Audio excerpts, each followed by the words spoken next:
All right. So as you can see, I chose agribusiness as my main topic, specifically sugar. So let me tell you something about sugars. So sugar comes from mainly from these two types of plants. 80% of the sugar comes from sugar cane and 20 from sugar beet. As a reference, sugar beet contains about 15 grams of sugar per 100 grams. So that is more sugary than a Coca-Cola. This plant, this bamboo-like plant. And sugar beet contains about 7 grams, I believe. When I was a child, I used to take it from the nature. That's one. So the world produces about 180 million tons. To give you a reference of how much that is, a pyramid is about 5 to 6 million tons. So we produce like 35 pyramids worth of sugar, weight of sugar in a year. So naturally, I looked into the top producers. So as you can see, it's India, Brazil, and then Thailand, China, US, EU. The 27 countries of EU produces about 16 million. Just in the EU. Tropical. Go ahead. So yeah, as you can see, India and Brazil, they top it. And then I looked into their export amount. So this looks kind of like this. As you can see, Brazil exports most of its sugar outside. And Brazil trades with Africa and Middle East mostly. India, however, as you can see, although they produce a lot, they export a very little. And you can see that China also exports a tiny amount of their production as well. The reason being, I'm sure you know it, they have high demand for consumption. Most of the people use it. This 11 tons is from the last year's report. Interestingly, the Indian government is actually putting a limit, a ban on sugar export. They're reducing it down to 6 tons only this year. And again, the reason, I believe the reason is the same as why Mongolian government puts a ban on meat export to China, to control the domestic price. Oh yeah, as a notice. Yeah, that's about it though. And moving on. So, sugar. What is one of the most value-added product that comes from sugar? Don't tell me confectionaries, don't tell me sweets. It is? Give me a guess. Chocolate? No. Rum. Rum. So to give you a little bit, I mean, alcohol has always been an interesting political moving force in the history. So to give you a little bit of historical context, rum has been tightly attached to history and the geopolitics. So this is what is called the triangular trade. The era is from 16th to 19th century, very ancient. So basically what's happening is that from Africa, a lot of enslaved Africans would go to America. And from there, the merchants who sold the slaves would buy raw materials from the Caribbeans and the colonies. Exactly what? Sugar and molasses and sugar cane. And by the way, rum is made from molasses, a byproduct of sugar production that comes from sugarcane plants. So the merchants would sell the slaves, they would buy a lot of sugar, rum, and molasses from here, and then they would sell it to Europe. Europe, of course, being rich, they have a lot of distilleries to turn. Oh, actually, no, yeah. They would sell the rum and sugar here, and then Europe is industrialized. So they would buy a lot of tools from here, and then they would sell those useful tools to these poor African countries, and then buy the slaves again, and the cycle goes on. It's very interesting. So, again, generally, I looked at the top producers, leading rum brands based on sales volume, okay? Not the most popular, but by the sales volume. Number one is Tanduai and Bacardi. I'm sure you've heard this name before, and then Captain Morgan. Captain Morgan is in the Mongolian market, by the way. You're a consumer, right? So I looked at them. Tanduay is a Philippines, and Bacardi is Puerto Rican, and Captain Morgan is a UK-based brand. So it's actually interesting to look at this because rum originally is from the Caribbean islands, from Haiti, from Jamaica, and those island countries. But it's interesting to see that nowadays the rum market is dominated by this Asian Pacific region and other European parts. So I looked at these three brands, Tanduay, Bacardi, Captain Morgan, and We're giving some ideas for the weekend, right? For the students. so yeah, I was looking at the geopolitical issues of this rum, and I found no rumification at all. That's interesting. Yes.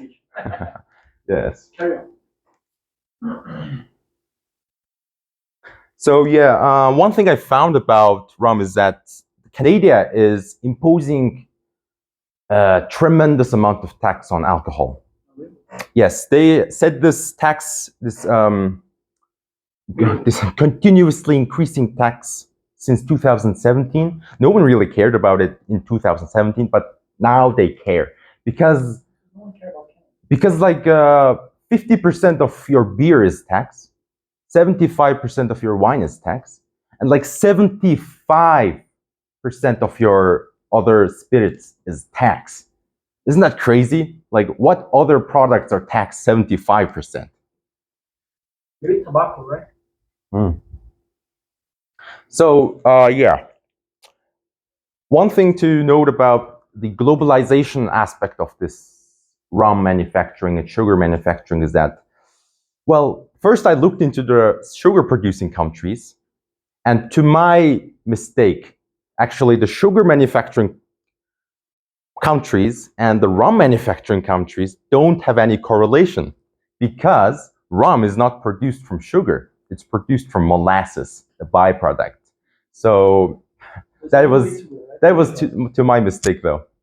And so there's this company called Diageo. This is a multinational giant, okay? This is a giant company. This company has been consistently buying or acquiring a lot of the famous brands we know today for since 10 years ago, all the good brands. And very recently, Diageo has bought a rum company called Papa, what was it? Papa, no, not Papa Joe, that's not the one. Something with Papa though, another rum company, and which is very promising in the Asian Pacific region. Same with Tanduay. And speaking of Philippines, I hope if Eureka was here, I bet she could have put in an insight or two with this Tanduay thing. Yes, she studies there. So this Diageo is a giant, and it's expected to grow. So you guys, the 21st century is the era of the acquisition, right? You said that this company is acquiring smaller ones, maybe. Yes, right? It's actually scary though. So the thing about sugar, the forecast about sugars is that sugar is expected to be dominated by these mentioned countries in the future because it is part of the land, right? You cannot grow sugar canes anywhere else except for those countries. So these countries will continue to produce more. As for rum, there were a lot of diversification going on. In the beginning, in the 18th century, 19th century, it was all about the Jamaica, and Caribbean islands. They producing and distributing rum to America, Europe, all over the world. And then now it's about kind of globalized with few very distinct headquarters in parts of the world.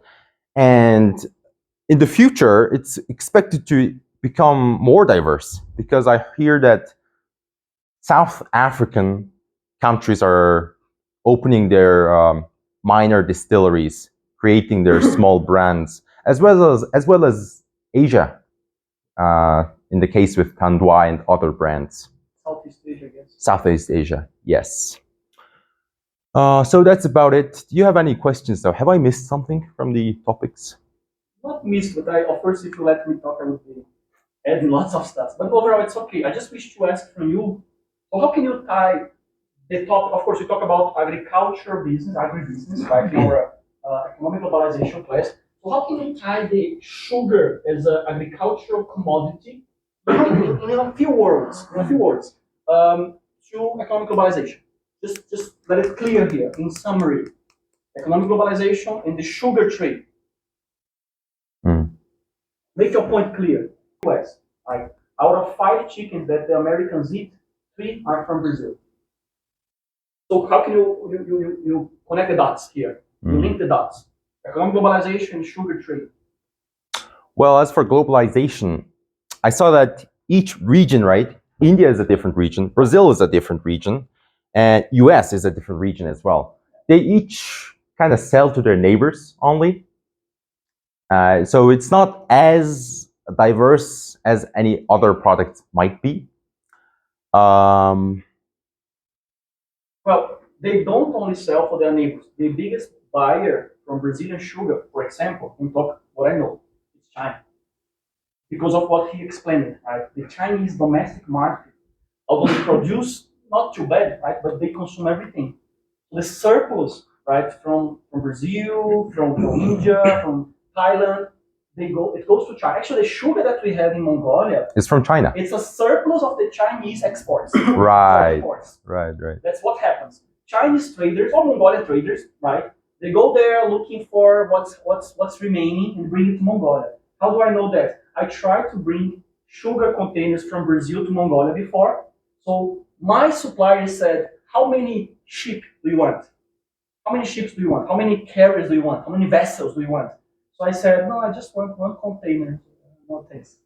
Not interested. China buy like 12 ships fully loaded of sugar, monthly base.